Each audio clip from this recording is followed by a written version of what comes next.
IELTS speaking cue cards January to April 2024।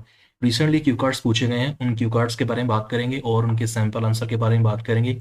और अगर आप भी एग्ज़ाम देने वाले हैं जल्दी, अगर जनवरी के अंदर या फिर दिसंबर के अंदर, तो इस क्यू कार्ड को ज़रूर प्रिपेयर करें, क्योंकि हो सकता है कि आपके एग्ज़ाम में ये क्यू कार्ड पूछा जाए। रिसेंटली पूछा गया है क्यू कार्ड, आपको बताना चाहूँगा। Cue card is describe a time when you insulted a teacher. You should say when and where it happened, how it happened, how you solved it, and explain how you felt about it। इससे पहले कि Q card का sample answer मैं आपके साथ में share करूं, आपको बताना चाहूँगा कि पूरा ये जो सैंपल आंसर है ये इस चीज़ के बारे में है कि एक बार टीचर ने आपको होमवर्क दिया और आप बीमार थे, आप होमवर्क नहीं कर पाए, आप एब्सेंट थे। सो कौन सी वोकैबुलरी, किस तरीके के फ्रेजेस और किस तरीके की लैंग्वेज आप यूज़ कर सकते हैं। बहुत ही सिंपल आइडिया है, बहुत आसानी से आप इसको प्रिपेयर कर सकते हैं। एक माइंड में आपकी आइडिया आ सकता है, जो लैंग्वेज आपको अच्छी लगे वो मैंने हाईलाइट की है, उसको आप नोट डाउन ज़रूर करें। और इसका पीडीएफ भी आपको मैं प्रोवाइड करूंगा फ्री ऑफ कॉस्ट, आप उसको डाउनलोड कर सकते हैं। मेरा टेलीग्राम चैनल लिंक डिस्क्रिप्शन में मिल जाएगा, या फिर आप व्हाट्सएप का चैनल भी आप ज्वाइन कर सकते हैं। Let's begin. It's quite hard for me to recall a time that I insulted my teachers। ये एक थिंकिंग साउंड है, ध्यान से सुनिए। ये थिंकिंग साउंड है। जब भी नेटिव स्पीकर्स भी अक्सर बोलते हैं तो इस तरीके से यूज़ करते हैं अक्सर, और ये बहुत नेचुरल है। इट्स क्वाइट हार्ड, कि मेरे लिए मुश्किल है कि एक टाइम को मैं याद करूं जब मैंने अपने टीचर्स की इंसल्ट की हो, because I always looked up to.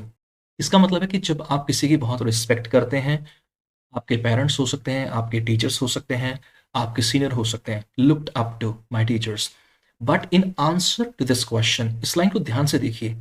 किसी भी क्यू कार्ड में अगर आप इस लाइन को यूज करेंगे तो बहुत अच्छा इंप्रेशन इसका होगा कि अगर मुझे इस क्वेश्चन का आंसर देना हो, ऐसा कभी हुआ नहीं है कि मैंने इंसल्ट की हो अपने टीचर्स की, लेकिन अगर मुझे इस क्वेश्चन का आंसर देना हो, there was a time when I couldn't control my self and spoke against my teacher,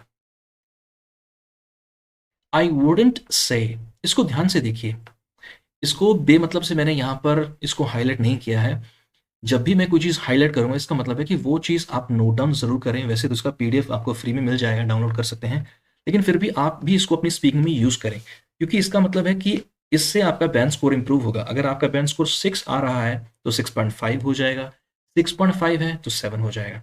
wouldn't, इनको बोलते हैं कंट्रैक्शंस, शॉर्ट फॉर्म भी बोलते हैं।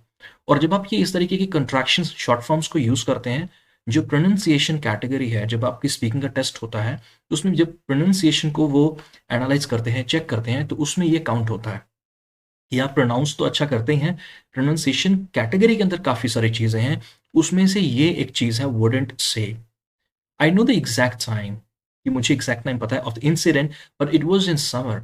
I remember clearly that. अक्सर आपने स्टूडेंट्स को सुना होगा, आई विविडली रिमेंबर, आई विविडली रिमेंबर। मैं पिछले काफ़ी सालों से टीच कर रहा हूँ, पिछले 15-20 सालों से मैं देख रहा हूँ, I vividly remember that, I vividly. So please इसको यूज़ ना करें।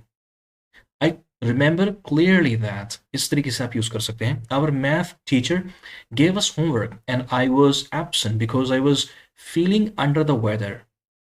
अगर आप यूज़ करना चाहें सिंपल, तो आप यूज़ कर सकते हैं, बोल सकते हैं आई वॉज नॉट वेल। लेकिन फील अंडर द वेदर का मतलब है कि मेरी तबीयत ठीक नहीं थी। Feeling under the weather. My teacher asked me about the homework the following day. जिस दिन मैं गया उस दिन मेरे टीचर ने मुझसे पूछा, when I arrived at class and I said, मैंने कहा that I hadn't completed it, कि मैंने कंप्लीट नहीं किया, because I hadn't been there, और मैं वहां पे नहीं था, मुझे इस चीज़ के बारे में नहीं पता था कि क्या करना है। My teacher gave me punishment for not doing the homework.